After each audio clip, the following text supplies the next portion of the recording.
Narendra sir. जय जिनेन्द्र। सभी को जय जय जिनेन्द्र। जिनेन्द्र। और आप सभी को इन्फॉर्म करना है कि अनु जी भी हमारे साथ जुड़ गए हैं इस क्लास में। लास्ट ईयर उन्होंने हमारे साथ संस्कृत पढ़ा था और this year she has joined us. So welcome to the class. चलिए, सब जय लोग आ गए। जिनेंद्र। जय जिनेन्द्र। सभी लोग क्लास में आ गए हैं, सबके कैमरे खुल गए हैं। सो हम चालू करते हैं क्लास हमारी आगे। पुरानी क्लासेस आप एक बार कैच कर सकते हैं अनु जी, एक प्लेलिस्ट बना हुआ है ना, तो उसमें से आप कैच कर लेना। और वैसे विषय ऐसा कोई कनेक्टेड नहीं है, सब कलेक्शन में अलग अलग बात आती है, तो आपको समझ आ जाएगा। हमने 28 कलश तक हमारी चर्चा हो गई है। और लास्ट क्लास में हमने 4 कलश देखे थे, 25, 26, 27 और 28। और बहुत सुंदर उदाहरणों के माध्यम से लास्ट क्लास में तो बहुत सुंदर उदाहरण आए, जैसे नमक का उदाहरण आया था और नगर का उदाहरण आया था। तो उदाहरणों के माध्यम से अमृतचंद आचार्य ने समझाया। हम इस क्लास में गाथाएं नहीं ले रहे हैं, सिर्फ कलश कलश ले रहे हैं अमृतचंद आचार्य के। तो आज हमारा टॉपिक जो है वो 29 नंबर का कलश है, 29 नंबर का कलश है। और जो मैंने ग्रुप पे पीडीएफ शेयर करी है वो हमारा मेन आधार है। ये 29 नंबर का कलश मेरे सामने आ गया है ये, लेकिन अब इसमें प्रॉपर प्रिंट नहीं है।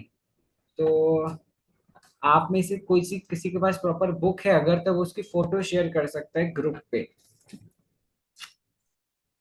थोड़ा सा प्रॉपर, या फिर रुकिए मैं निकालता हूँ। अनुशीलन क्या चलेगा? हाँ अनुशीलन। चलेगा चलेगा, नो प्रॉब्लम। अनुशीलन तो सेम ही है, बस उसके कलश का फोटो शेयर करना है बस। कुछ और नहीं, सिर्फ कलश का फोटो शेयर करना है। पद्यानुवाद तो प्रॉपर आया हुआ है, तो उसका कोई इशू नहीं है। मैंने पहले देखा नहीं, वरना मैं कुछ करता सॉल्यूशन।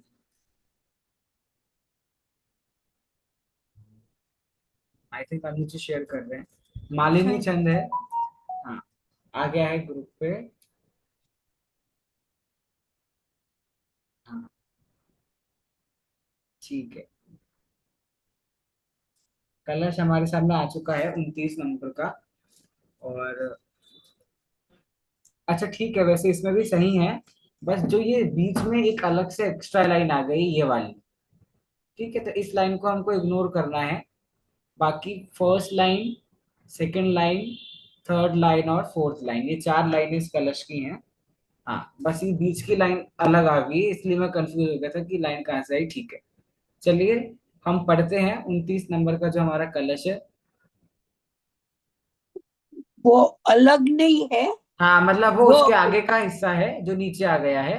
हाँ हाँ। हाँ, तो ये जो नीचे का जो हिस्सा इसमें लिखा हुआ है वो शब्द है वृत्तिम अत्यंत वेगा, है ना। हाँ।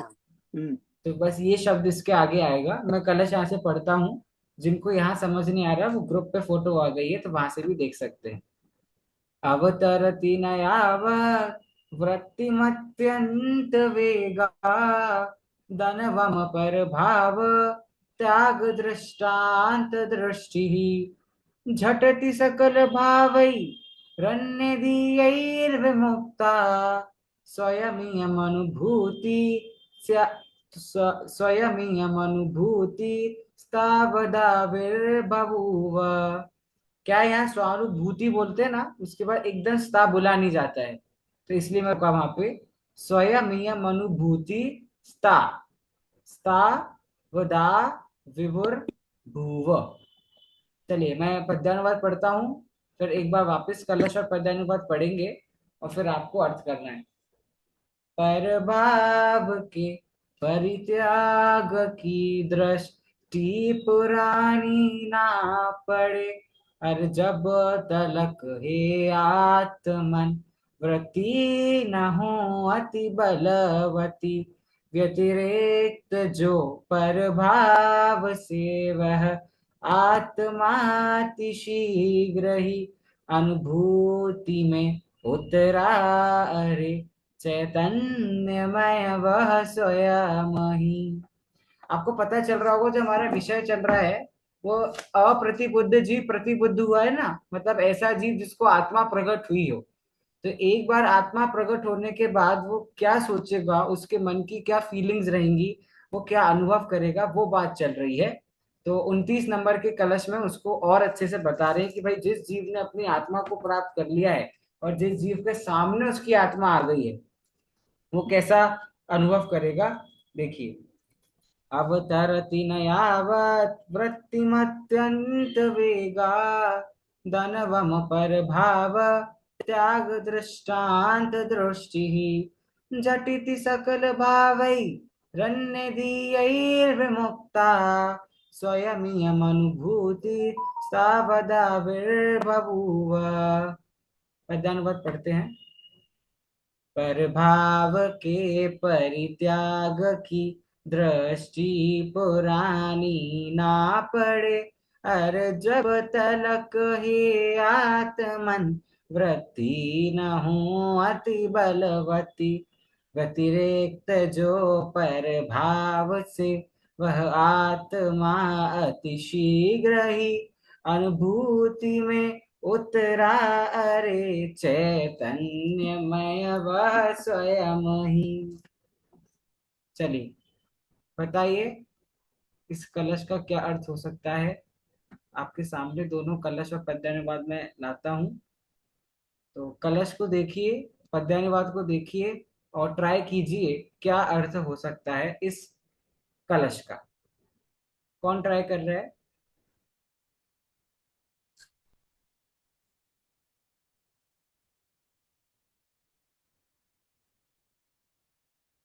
धीरे धीरे ट्राई करना कम क्यों कर रहे हो आप लोग। सब ये कलश तो बराबर दिख नहीं रहा है। हाँ, वो कलश इसमें, रुकिए फिर मैं आपको सिर्फ कलश दिखा देता हूँ, है ना। आज मेरे पास किताब भी नहीं है। हाँ नहीं, कोई बात नहीं। ये लीजिए कलश। वैसे ये जो फोटो अभी आपके सामने, इसमें प्रॉपर दिखना मुश्किल है। सर मैं कर सकती हूँ। हाँ चलिए, प्रवीणा जी करिए। करो करो। वाह। तो जैसे इसमें अनुभूति कैसे वेग से आती है, कितनी वेग से आती है, और ये बताया गया है कलश में। और उसका उपाय बताया है कि जब प्रभाव को छोड़ दें हम, तो अनुभूति स्पष्ट तरीके से जटिति मतलब जल्दी जल्दी शीघ्र ही आ जाएगी। हाँ ये इसका मोटा मोटा अर्थ है। अब मैं इस हाँ जी। एक एक सेंटेंस से और शब्द से अर्थ करूंगी। तो पहले दादा ने बताया है, प्रभाव के परित्याग की दृष्टि पुरानी न पड़े। तो कलश में ये दूसरी लाइन है, प्रभाव त्याग दृष्टि दृष्टांत दृष्टि। ये प्रभाव की जो दृष्टि है, अन्वम अत्यंत वेगात यावत, ऊपर की लाइन है जो। तो वो कहना चाहते हैं कि जब ये दृष्टि हमारी प्रभावों को छोड़ने को पड़ती है, और वो जब पुरानी ना हो जाए, मतलब अभी अभी अभी हमारी इस तरह ये बाजू प्रभाव छोड़ने की दृष्टि हो गई और पूरी उस श्रद्धांत से उसको प्रभाव को छोड़ दिया कि तुरंत वेग से अवतर, मतलब वो अत्यंत वेग से अम, सकल अन्य भावों से रहित विमुक्ता, सकल भावम भावैः अन्य दीयै विमुक्ता, जो सब भावों से, भावों के द्वारा जब हमारी दृष्टि विमुक्त हो गई, तृतीया बहुवचन है, सकल भावों से हमारी जो दृष्टि विमुक्त हो गई, और वो जब तक पुरानी नहीं होती है, मतलब इतनी शीघ्र हो जाती है कि यहाँ एक बाजू हमारे प्रभाव छूटे नहीं, और दूसरी एकदम अत्यंत तुरंत ही हमारे को अनुभूति हो जाएगी। मतलब ये बताना चाहते हैं कि इतनी अच्छी श्रद्धा रखो इस बात में कि प्रभाव को छोड़ो, जब जैसे प्रभावों की दृष्टि छूटेगी कि अनुभूति हो ही जाएगी, हाँ मतलब उसी देखिए, काल में। जैसे इसके पहले भी जब हम कलश की चर्चा कर रहे थे तो बात आई थी मोह और आत्म स्वभाव के बीच की, कि भैया मोह छूटेगा तब आत्म स्वभाव होगा। तो हम इंतजार करते हैं कि भैया एक दिन ऐसा आएगा, हमारा मोह छूटेगा, तो हमको आत्मा के स्वभाव की प्राप्ति होगी। तो उसका उत्तर क्या था कि ऐसा नहीं है कि आपको इंतजार करना है। आप जिस समय आत्म स्वभाव कर लोगे उसी समय आपको क्या होगा, मोह छूट जाएगा। अब इस कलश में मोह की जगह पर भाव आ गया है। तो ये कलश भी आपको यही बात बता रहा है कि भैया जैसे जैसे प्रभाव आपका छूटेगा वैसे वैसे आपको अपनी आत्मा की अनुभूति होगी। और अगर प्रभाव नहीं छूट रहा है तो आत्मा की अनुभूति होना संभव नहीं है। देखिए, प्रभाव त्याग दृष्टांत दृष्टि ही, क्या कह रहे हैं, प्रभाव की जो दृष्टि है, दृष्टांत दृष्टि मतलब परभाव में अपने दृष्टि करना, परभाव को अपना मानना, उसका त्याग कब तक नहीं होगा, जब तक अवतरती न यावत, यावत मतलब जब तक, जब तक अवतरती ना, अवतरती मतलब जब तक जानने में नहीं आएगा, अनुभव में नहीं आएगा। क्या अनुभव में नहीं आएगा, तो वो अगली पंक्ति में आएगा, तीसरी पंक्ति में। दूसरी पंक्ति में तो क्या बोला, प्रभाव त्याग दृष्टांत दृष्टि ही, कि प्रभाव की तरफ मेरी जो दृष्टि है उसका त्याग, या दनवम, दनवम मतलब जो वमन होता है ना, वमन, वमन मतलब नाश होना। तो प्रभाव पे जो हमारी दृष्टि है उसका त्याग या उसका नाश कब तक नहीं होगा, जब तक यावत, यावत मतलब जब तक, ना अवतरती, जब तक नहीं आएगा, अवतरी मतलब जानने में नहीं आएगा। क्या नहीं आएगा जानने में, वृत्तिम अत्यंत वेगा। मानो ऐसे कोई छोटी सी वस्तु रखी हो, एक बड़ा सा गार्डन है और उस बड़े से गार्डन में एक छोटी सी वस्तु रखी हो, तो बहुत बड़ा मानो भवंडर आया, हवा का झोंका आया, तो वस्तु उड़ जाएगी कि नहीं, वस्तु उड़ जाएगी। तो ये अत्यंत वेग मतलब होता है एक प्रकार से हवा का बहुत बड़ा कोई झोंका, भवंडर के समान कोई झोंक, मतलब कोई बहुत ज्यादा प्रेशर से हवा का आना, उसका नाम है अत्यंत वेग।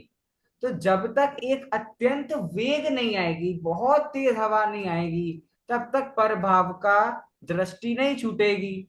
तो भैया वो प्रभाव की जो मतलब जो वेग है, किस चीज का वेग है, तो क्या कह रहे हैं, वह जो वेग है वह है, आप तीसरी पंक्ति में आओ, तीसरी में नहीं चौथी पंक्ति में आओ सीधे, वह वेग है स्वयं अनुभूति ही।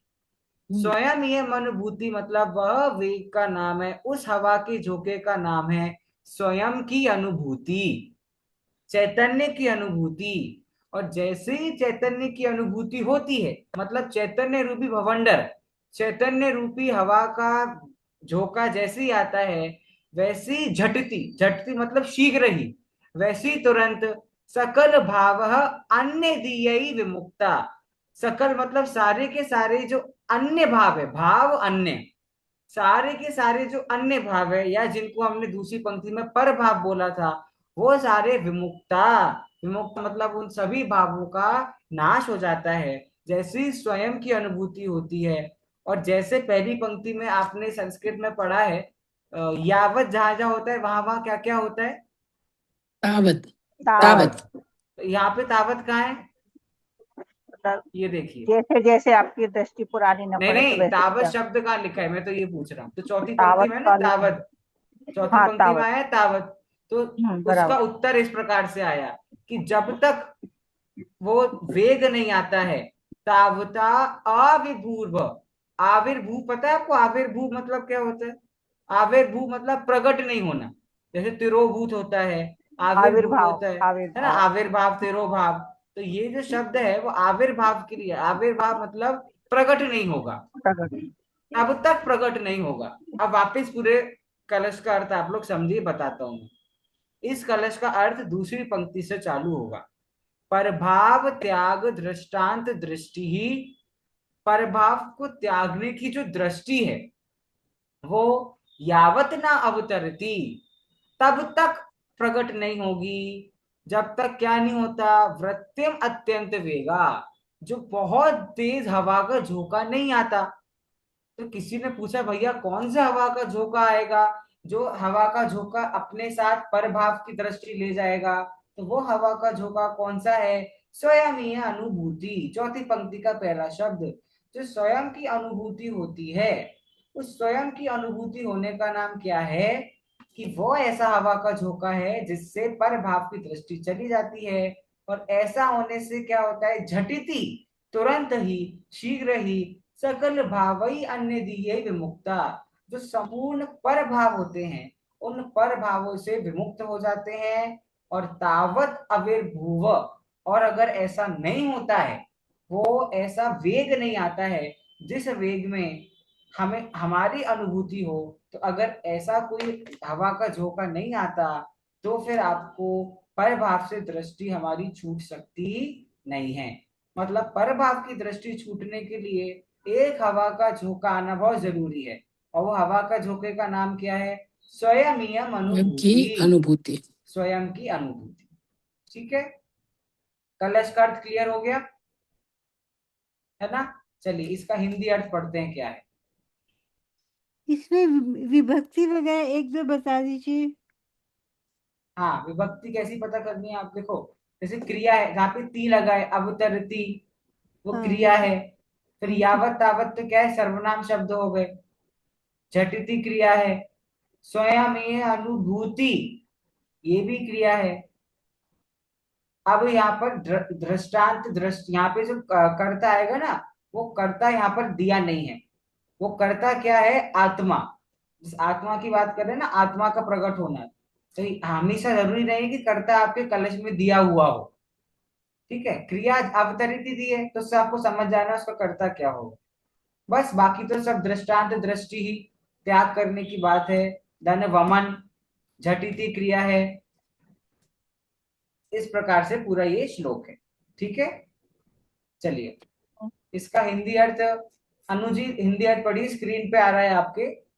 जो ये जब तक हाँ, वृत्ति अत्यंत वेग से प्रवृत्ति को प्राप्त न हो, अवतरित न हो और परभाव के त्याग के दृष्टांत की दृष्टि पुरानी न पड़े, फीकी न हो जाए, उसके पहले ही संपूर्ण अन्य भावों से रहित आत्मा की ये अनुभूति तत्काल स्वयं ही प्रकट हो गई। ठीक है, मतलब सबसे बड़ा शब्द यहाँ पर क्या है? तत्काल, अपने आप आत्मा की अनुभूति। अब जैसे प्रवीणा जी भी कई बार पूछ रहे थे ना पहले भी एक बार की, क्यों नहीं है अनुभूति, हम मतलब क्यों नहीं हो रही हमको। तो यहाँ बोला ना कि आपने देखो भाई, हम तो सब ग्रंथ पढ़ रहे हैं, हम तो सारे शास्त्रों के जानकार हैं, हम तो दिन में दो दो बार पढ़ रहे हैं, फिर भी हमको अनुभूति क्यों नहीं रही? तबकि हमको तो पता है आत्मा ही हमारा है, पर पदार्थ हमारा नहीं है। तो अनुभूति तो हुई है, लेकिन अत्यंत वेग नहीं आया है। छोटी मोटी हवा आएगी तो कोई कुछ उड़ा पाएगी क्या? छोटी मोटी हवा तो आगे खुद गुजर जाती है, हमें क्या उड़ाएगी? उड़ाने के लिए तो बहुत तेज हवा, भवंडर चाहिए ना। तो उसी प्रकार से पर भावों की वृत्ति के त्याग के लिए बहुत तेज हवा चाहिए, जिस तेज हवा से क्या होगा? पर पदार्थ को हम उड़ा पाएंगे। ठीक है, ये तो वो अत्यंत वेग आने का, लेकिन धीरे धीरे छोटी छोटी हवा आएगी तभी तो बड़ी बड़ी हवा आएगी ना। वो कहते हैं ना, तूफान के पहले की शांति है, तो अभी वो तूफान आने वाला है, उसके पहले की ये शांति चल रही है। तो इसको ऐसा भी बोल सकते हैं ना, जो हमको अभी एक क्षण की अनुभूति हुई है तो वो एकदम हाँ वेग वेग से हुई, तो वो तीव्रता से। हाँ, तो अभी तीव्रता से हुई नहीं है ना, अभी तो हाँ क्षण मात्र की हुई है, वो तीव्रता से हाँ। होना बाकी हम्म। है ना? चलिए, तो अब मुझे आप लोग ने याद नहीं दिलाया होमवर्क, मुझे अच्छा याद आ हाँ गया। हाँ, पहले हाँ। अनूप जी कुछ कह रहे हैं। कनिष्ठ से अत्यंत रुचि होनी चाहिए, इसका तात्पर्य यही है सर। देखो, अब देखो, अब ये थोड़ा सा डिबेट वाला क्वेश्चन है। क्या रुचि होने से आत्मानुभूति हो जाती है? सोचो। रुचि तो मतलब स्टार्टिंग है, जब तक तुम उसमें एकाग्र नहीं, हाँ रुचि देखो, स्टार्टिंग है, फर्स्ट है ये स्टेप। ऐसी बात है कि जैसे हम कहते हैं ना कि मुनि मुनि बनने बिना मोक्ष नहीं होगा, लेकिन मात्र मुनि बनने से मोक्ष हो जाएगा ऐसा भी नहीं है।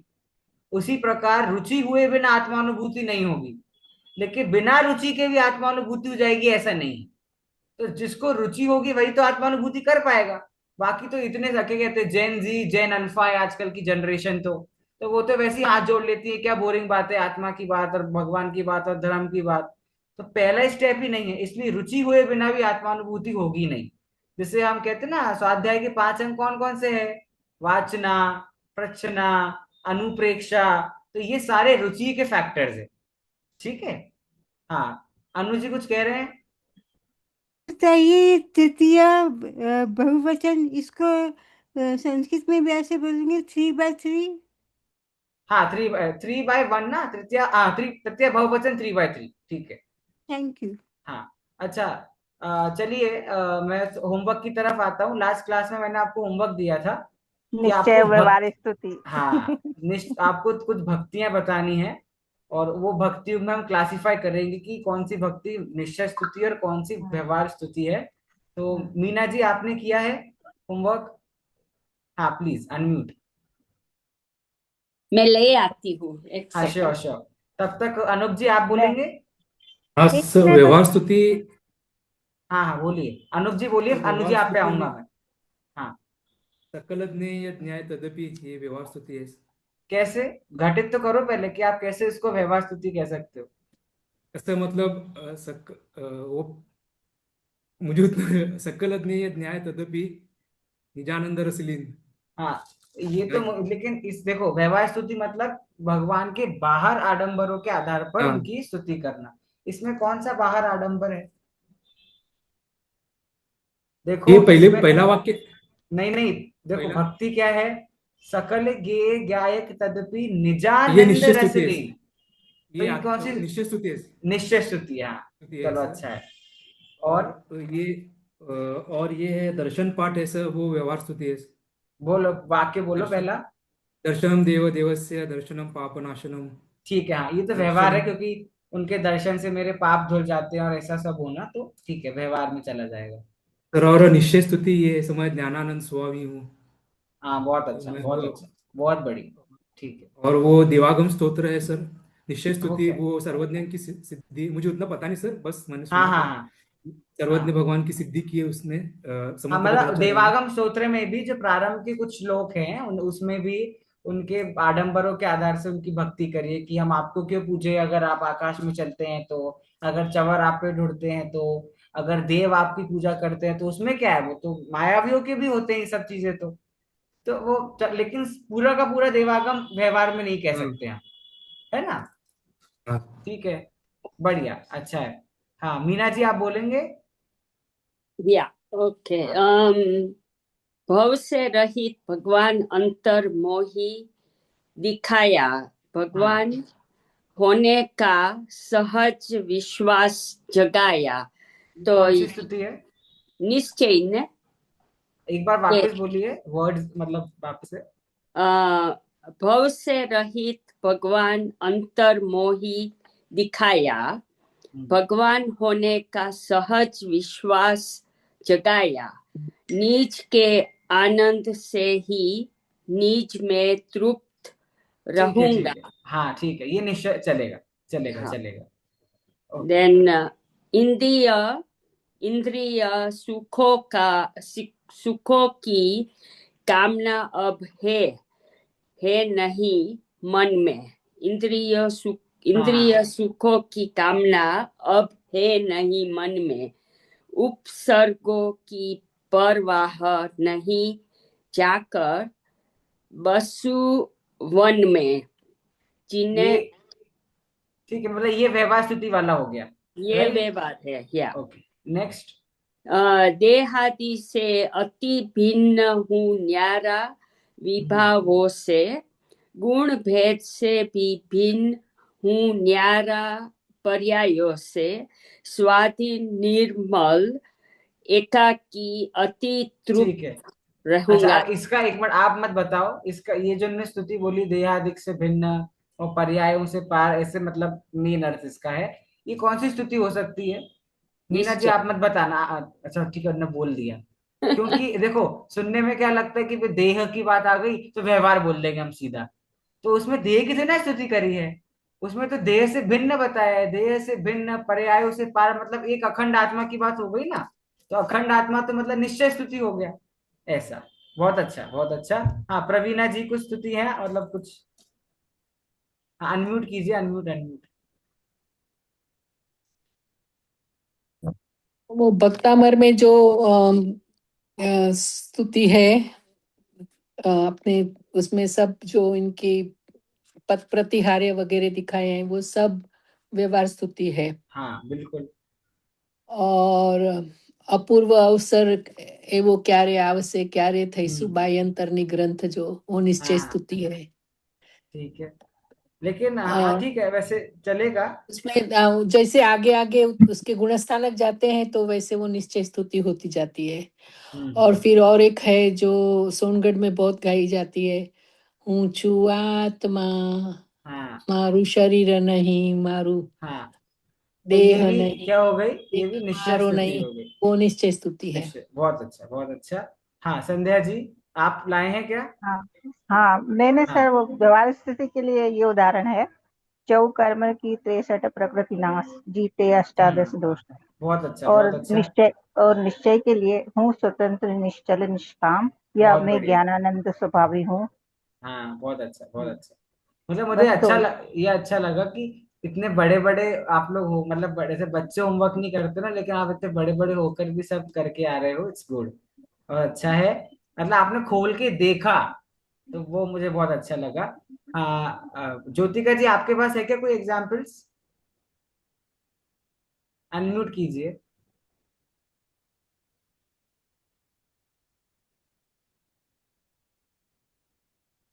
मैंने क्लास मिस किया था ना, तो नहीं हाँ किया है। कोई बात नहीं कोई बात नहीं, ओके। हाँ अब अनु जी क्या बोलना चाह रही हैं, फिर हम नेक्स्ट क्लास की तरफ, नेक्स्ट कलश की ये तरफ मैंने बढ़े। मैं ज्ञानानंद स्वभावी हूँ, और ठीक दूसरा है, था मैं हूँ स्वतंत्र निश्चल निष्काम। बहुत बढ़िया बहुत बढ़िया। ठीक है ठीक है, अच्छा है। और दोनों निश्चय हैं, है ना, हूँ सतत दोनों निश्चय हैं, बढ़िया। अब ठीक है। और एक अच्छा, मुझे आपको एक और चीज सिखानी है, जो 3 प्रकार के जिन समय सार में आए हैं, जितेंद्रिय जिन, जितमोह जिन, तो वो मैं अभी के लिए रोक रहा हूँ, नेक्स्ट क्लास में उसको हम करेंगे। अभी हम कलश की तरफ आगे बढ़ते हैं, ताकि हमारा कलश भी बैलेंस में चलते रहे और हमारा सीखना भी बैलेंस में चलते रहे। तो 29वां कलश हमारा हो गया है, 30 नंबर के कलश की तरफ आगे हम बढ़ते हैं।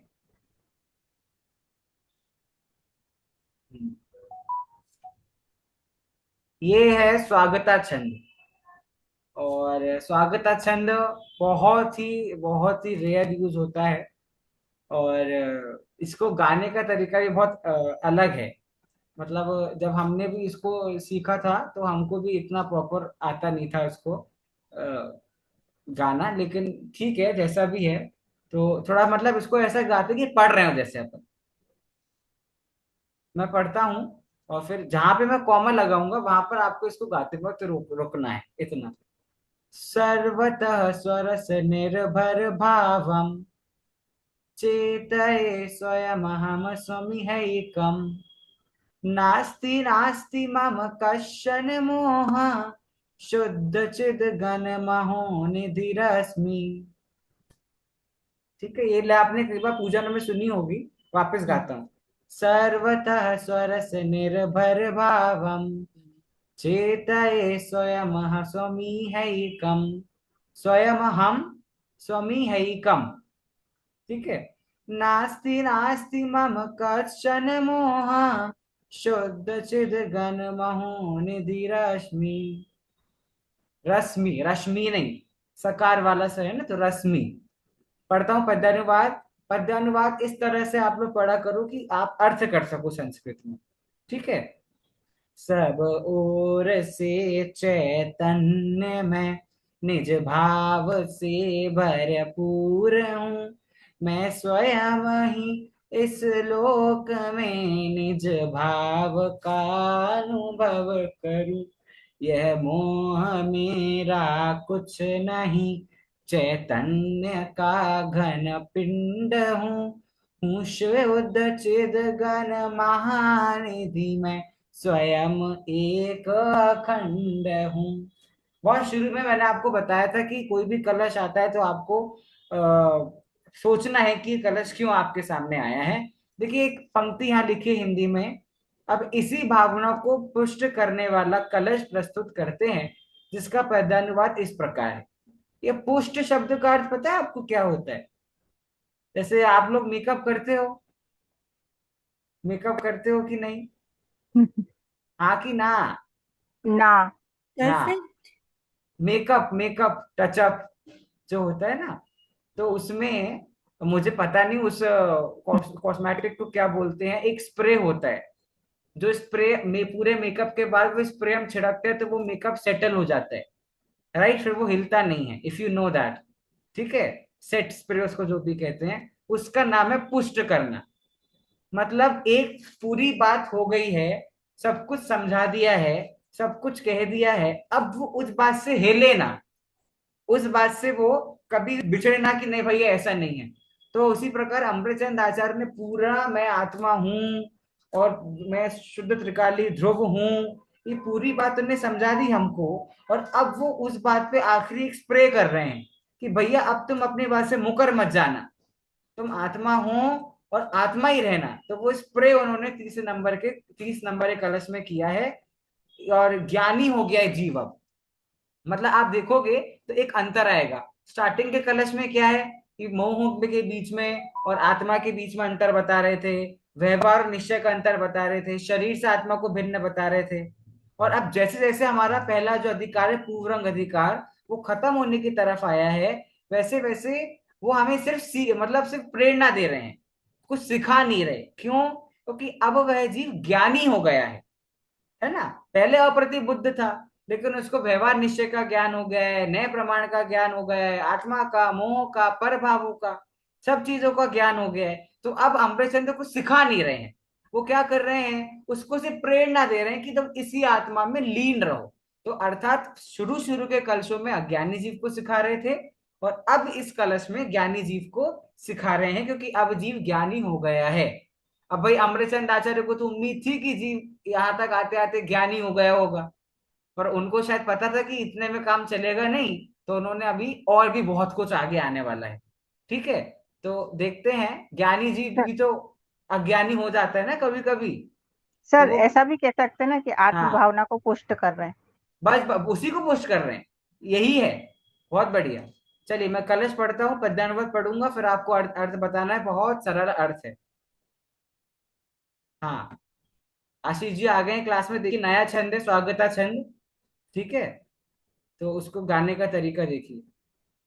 सर्वतः स्वरस निर्भर भावम, चेतये स्वयं स्वमीहैकम्, नास्ति नास्ति मम कश्चन मोह, शुद्ध चिद्घन महो निधिरश्मि।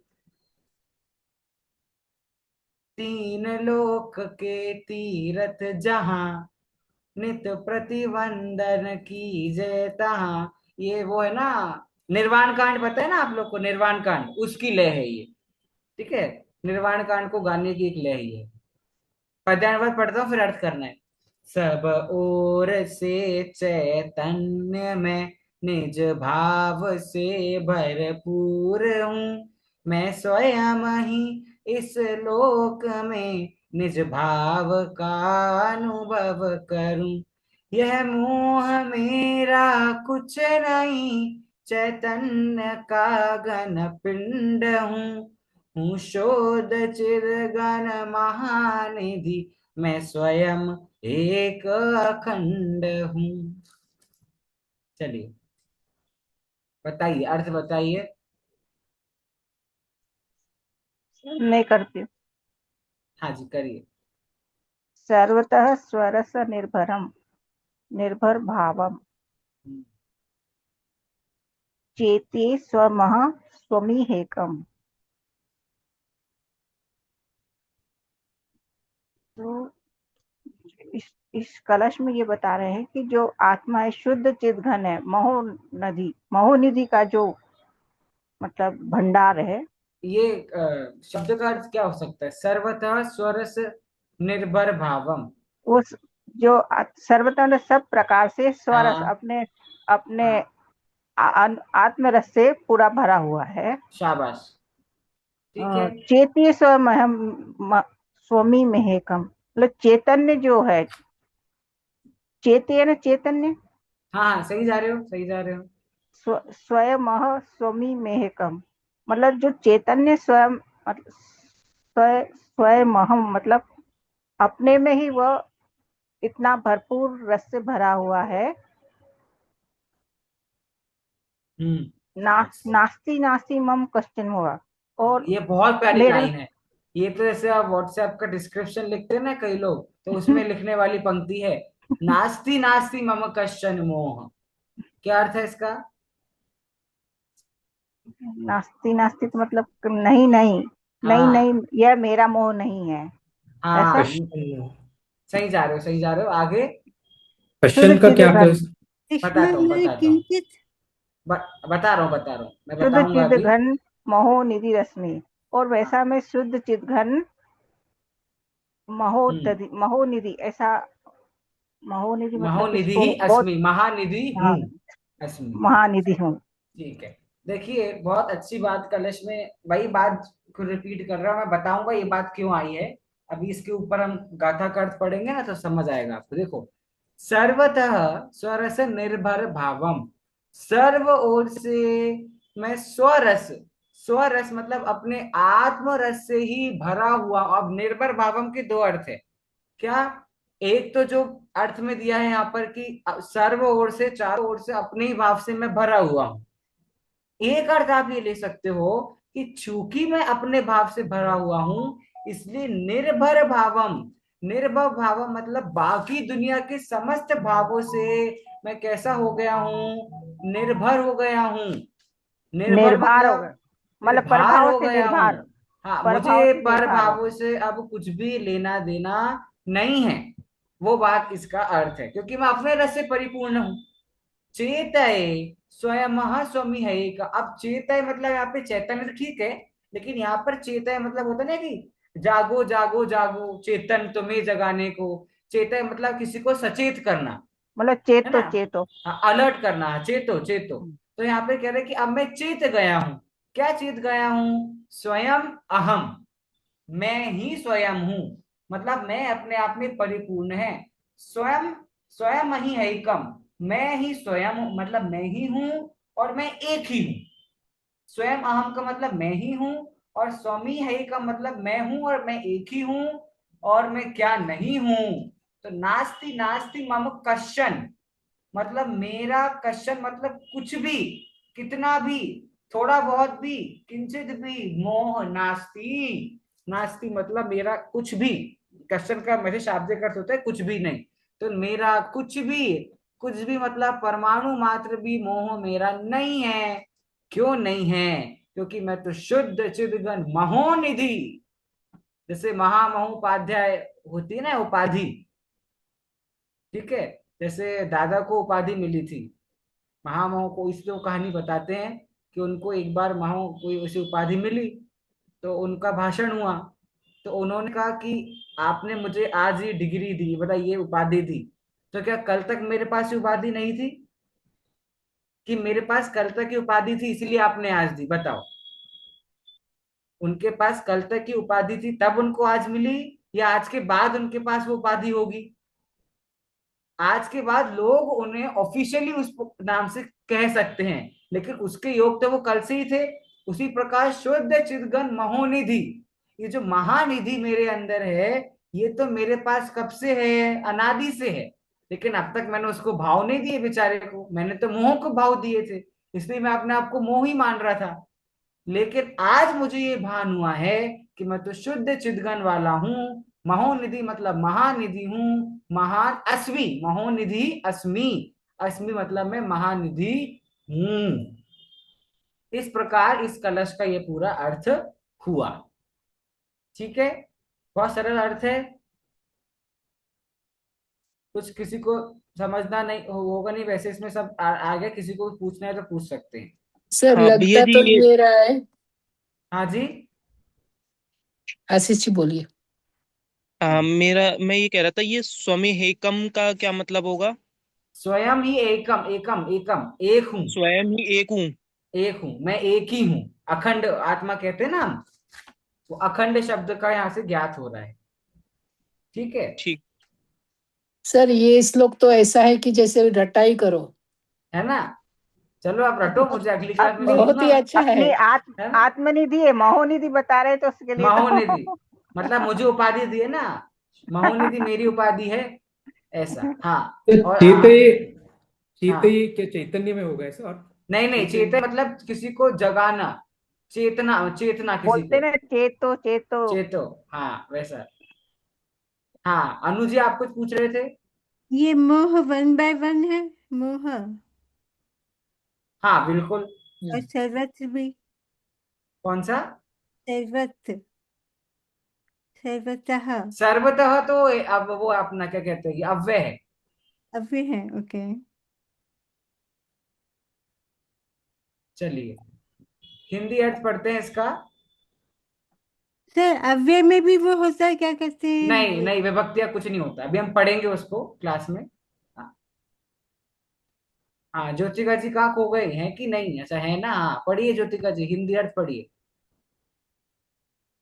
अब इसी भावना को, ना ना, हाँ नीचे नीचे, सॉरी इस सॉरी, लोक में। हाँ, इस लोक में स्वयं ही अपने एक आत्म स्वरूप का अनुभव करता हूँ, जो चारों ओर से अपने चैतन्य रस से भरपूर है। ये मोह मेरा कुछ भी नहीं है, क्योंकि मैं तो शुद्ध चैतन्य के समूह रूप तेज पुंज का निधान हूँ। है ना, शुद्ध चैतन्य के समूह रूप, जो समूह मतलब अनंत अनंत ठसाठस मेरे अंदर गुण भरे हुए हैं। हाँ आशीष जी, आपने भक्तियां लगाई हैं क्या व्यवहार निश्चय की? हाँ भैया। हाँ बताइए।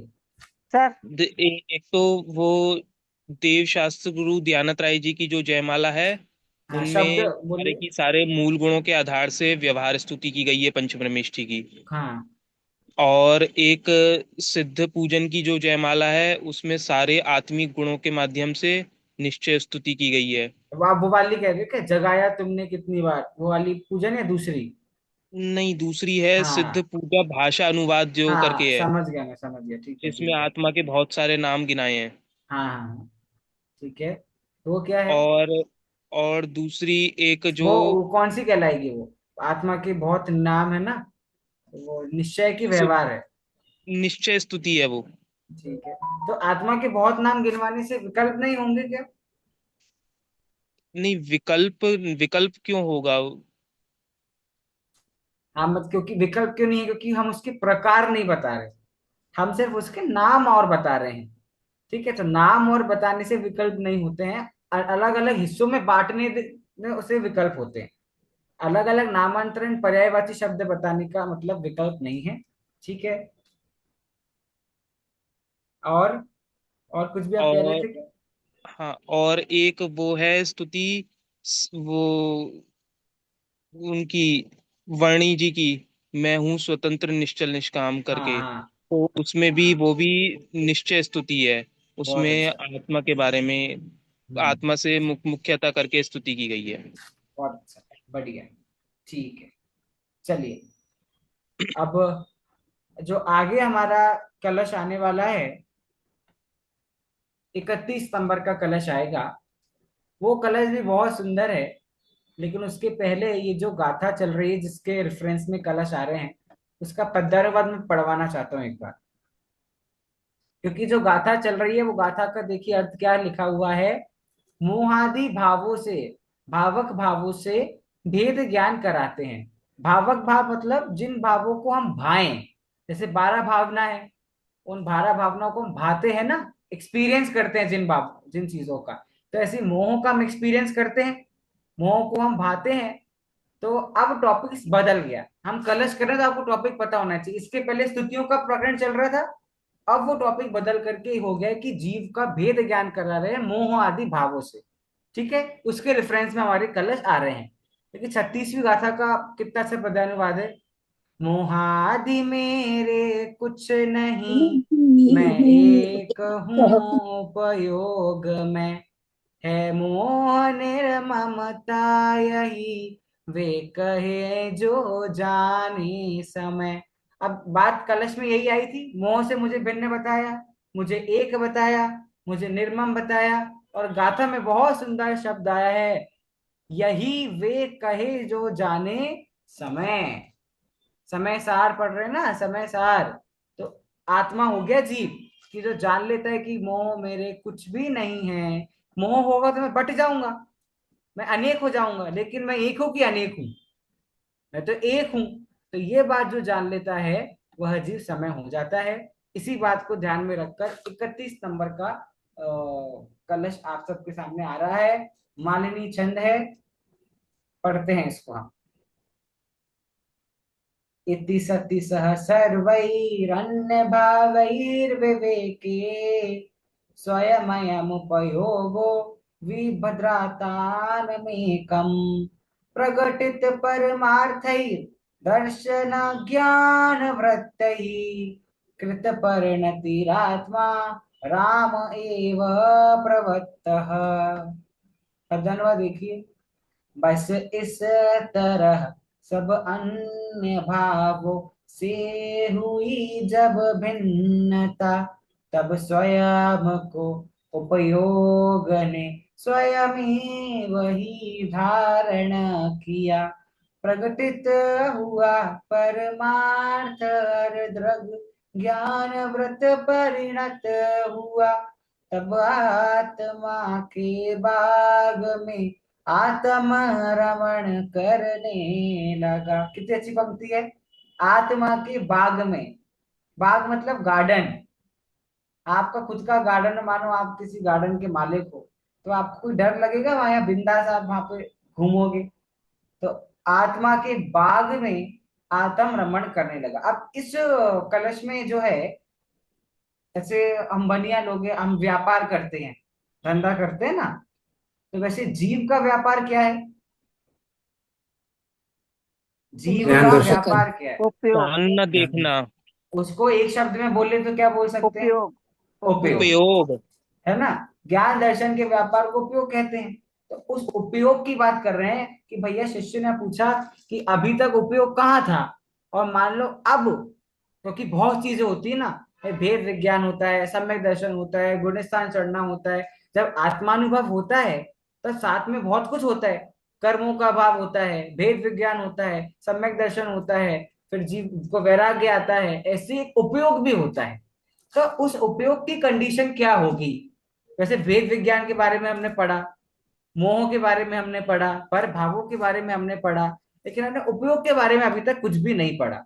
तो आत्मा के जितने दोस्त है ना, वो सब दोस्तों को एक एक कलश में, बाल्टी में उतार रहे हैं अमृतचंद आचार्य की क्या क्या होता है एक एक के साथ।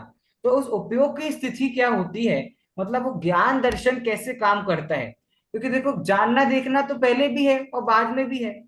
आत्मानुभव होने के पहले भी जानना देखना हो रहा है कि नहीं हो रहा? हो रहा है। और आत्मानुभव के बाद भी जानना देखना हो रहा है कि नहीं हो रहा? होगा। तो डिफरेंस क्या आया? तो वो डिफरेंस इस 31 नंबर के कलश में बता रहे हैं। ठीक है। वरना अगर ऐसा लॉजिक नहीं लगाओ ना, तो हमको फिर हमको लगे क्या एक ही एक बात, एक ही एक बात हर कलश में। एक ही एक बात नहीं है वो, मतलब हाँ, सब कहते हैं आत्मानुभव तो भैया एक अनुभव की दशा है, पहले से कुछ नहीं कह सकते आत्मानुभव की दशा में क्या होता है। लेकिन अमृतचंद आचार्य ने इतने कलश लिख दी आत्मा की दशा में क्या होता है, और हम कहते हैं पता नहीं क्या होता है। तो अब वो बता रहे हैं कि जानना देखना आत्मानुभव के बाद होता है तो कैसा होता है। मैं वापस कलश और पद्यानुवाद पढ़ता हूँ, फिर आपको अर्थ बताना है।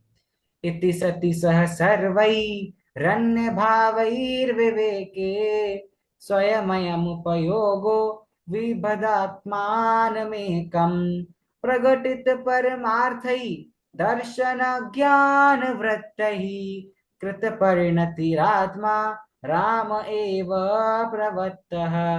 बस इस तरह सब अन्य भावों से हुई जब भिन्नता, तब स्वयं को उपयोग ने स्वयं वही धारण किया। प्रकटित हुआ परमार्थ दृग ज्ञान व्रत परिणत हुआ, तब आत्मा के बाग में आत्म रमण करने लगा। बताइए कौन अर्थ बता रहा है? मैं बताऊं भैया? बताइए, इसका भी सरल अर्थ है, बताइए। इति सती यह सर्वही, यानी इतना सब साथ में हो जाने के बाद, वाह। सर्वही अन्य भाव ही, यानी सभी अन्य भाव यानी पर भावों से विवेके, पर भावों से विवेक होने, पर भावों के प्रति विवेक हम्म होने पर हम्म स्वयं अयम उपयोगो, मतलब स्वयं का यह उपयोग यानी ज्ञान दर्शन रूप जो उपयोग है वह स्वयं का बिभ्रा बिभ्रत आत्मनमेकम। बिभ्रत माने क्या होगा? विभ्रत मतलब होता है धारण करना। ठीक है, जो स्वयं का ये जो यह उपयोग है वो धारण करता है, यानी आत्मनम एकम, एकमात्र अपने आत्मा को ही धारण करता है। हम्म प्रकटित परमार्थई, और परमार्थ से प्रकटित यानी प्रकट होता है, प्रकट होने पर दर्शन ज्ञान वृत्ति, मतलब दर्शन ज्ञान और चारित्र इन तीनों की द्वारा कृत परिणति कृत परिणति ही, यानी इनकी परिणति से आत्मराम एव प्रवृत्त, यानी आत्मा अपने आत्मराम में ही प्रवृत्त होता है। बहुत बढ़िया, यही अर्थ है, कुछ भी ऐसी बात नहीं जो छूटी हो इसमें। देखो, इति सती सह, कह रहे हैं 30 नंबर के कलश तक आपने जितनी बातें सीखी, भाई मोह छूटा, पर भाव से अपनापन छूटा, भेद ज्ञान हुआ, व्यवहार निश्चय हुआ, भगवान की स्तुति हो गई, सब हो गया, आत्मानुभव हो गया, जीव प्रतिबुद्ध हो गया। इतना सब होने के बाद एक चीज होती है, उस चीज का नाम है विवेक प्रकट हो जाता है। विवेक मतलब पता है आपको? Common sense, logic. भाई जो एक दिमाग जीव नहीं लगाता था अभी तक, क्योंकि वो मोह में अंधा था। ठीक है, वो भजन है ना, मोह की महिमा देखो, क्या क्या तेरे तेरे मन मन में में समा। समा। और उसके बाद क्या पंक्ति है? तुझे अपनी ही महिमा न आई, तूने अपनी ही महिमा भोला। तो जीव अपनी महिमा क्यों भूल रहा है? क्योंकि उसके पास मोह है अभी तक। लेकिन अब उसको क्या जाग गया है? विवेक जाग गया है।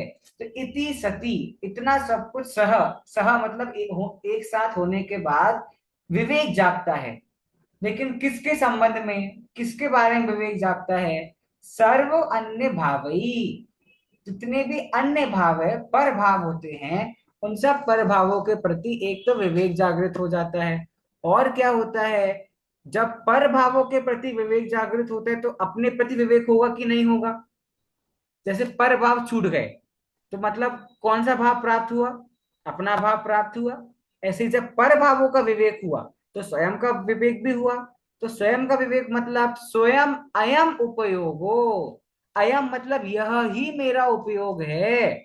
ऐसे उपयोग को वह स्वयं विभद्र, विभद्र मतलब धारण करता है, स्वयं अपने उपयोग को धारण करता है। और वह उपयोग कैसा है? आत्मन एकम, एकमात्र ज्ञान दर्शन को, मतलब अब वो और कुछ नहीं सोचेगा।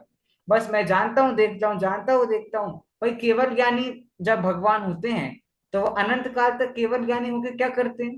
जैसे कई बार प्रश्न आता है ना कि भैया बेचारे बोर नहीं हो जाते बैठे अनंत काल से मोक्ष में, और आगे भी अनंत काल तक उनको बैठे रहना है? बाप रे, यहाँ तो 1 घंटा नहीं बैठ पाते हम क्लास में एक जगह, और सिर्फ जानना देखना जानना देखना।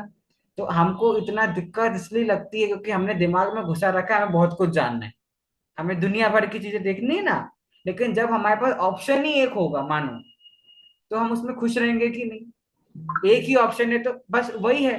तो उनके पास ऑप्शन ही एक है और वो उस एक ऑप्शन में खुश हैं, और हमारे पास ऑप्शन हजारों हैं, अनेक है, लेकिन हम तो भी खुश नहीं हैं।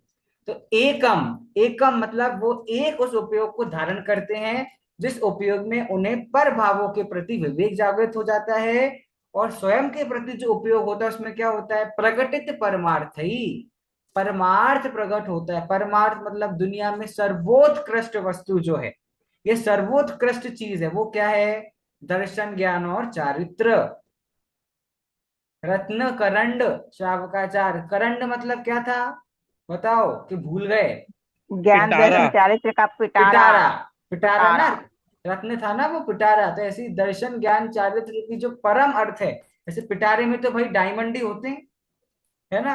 तो वो जो डायमंड होते हैं, रूबी जो होते हैं, उनसे उत्कृष्ट कुछ होता है कि जगत में, दुनिया में उससे अच्छा कुछ माना जाता है, उससे सुंदर नहीं। बेचारे को हार्डेस्ट मेटल है, तोड़ नहीं सकते डायमंड को। उसी प्रकार से दर्शन ज्ञान वृत्ति मतलब चारित्र, तो दर्शन ज्ञान चारित्र रूपी कृत परिणति, कृत मतलब हो जाती है उसकी परिणति।